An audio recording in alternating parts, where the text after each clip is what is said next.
Let's take a moment to look back at our school days. Surely there were children different than others, whether by appearance, social status, or intelligence. Unfortunately, these kids often become an outcast and are made the object of ridicule by their peers. Children don't realize the damage they cause when they make fun of their classmates. Nobody thinks about how hard it is for those children who feel alone and unloved. In one small town, there lived a girl named Kathy. She already had a hard life at a young age. When she was 3 years old, her parents got into a car accident. Her father died on the scene, and her mother received various injuries which caused her to lose her sight.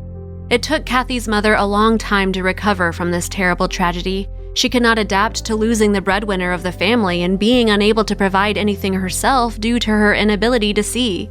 Fortunately, an organization that helped the blind gave Kathy's mother a job.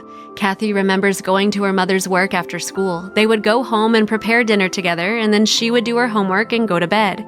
They had very little money, so Kathy had to go to school and hand-me-down clothes that were donated to them by compassionate neighbors. At that time, Kathy became interested in sewing. She took the outfits that were given to her, altered them to her own size, and even tried to change the style to become at least a little fashionable, but they still appeared homemade, which caused the girl to stand out from her classmates in a negative way. Her classmates constantly mocked her. Several years passed in this way. When it came time for graduation, everyone assumed Kathy's dress would ruin the appearance of the class photo. What do you think the teacher did? Shouldn't he have put the kids in their place, teaching them a lesson about equality? You would think so, but instead he called Kathy's mother and told her not to come in for the photo, but to just pick up her diploma. We can only imagine how this made Kathy feel. She had used her hard-earned money to buy some beautiful fabric so she could sew herself a dress in order to prove to everyone that she could be beautiful. When she learned that she was not welcome, she cried for a very long time. As soon as she picked up her diploma, she moved away from this hateful town.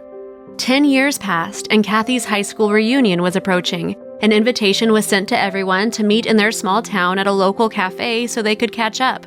On the appointed day, everyone gathered around a large table, but no one even noticed that one former student wasn't there.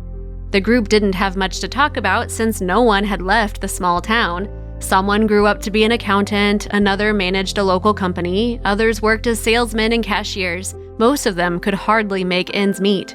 When they were about to leave, a courier entered the cafe. He began calling everyone by name and gave them each a large, beautiful box. Everyone there was very surprised by such an unexpected gift.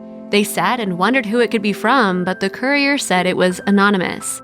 Everyone was extremely surprised when they opened their boxes to find beautiful custom-made dresses for the women and custom-made suits for the men.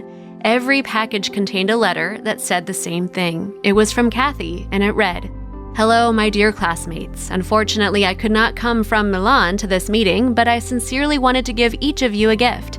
After all, thanks to you and your daily ridicule, I became who I am now. After graduation, I left for the city because I could not live in the same town as you to remind me of my poor childhood. The dress that I had made for graduation but was not allowed to attend, I showed at a competition where a famous European agency noticed me. I was immediately invited to work in Milan, where I was offered a very good contract. There I met my husband.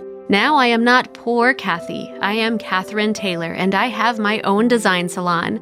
I took my mother to live with me so she no longer needs to work and enjoys a happy life. Surely many of you came to this meeting dressed casually, so I decided to give you exclusive designer outfits so that you can feel truly beautiful in these clothes. Thanks to you, I have learned one very important lesson in my life. It does not matter who we are when we are in school. What matters is who we grow up and become in adulthood. You cannot judge a child just because their parents weren't able to give them as much as yours, because the future can change everything. Sincerely, Kathy." After that, everyone went their separate ways to think about what had happened. What thoughts did this story evoke in you? Share them in the comments.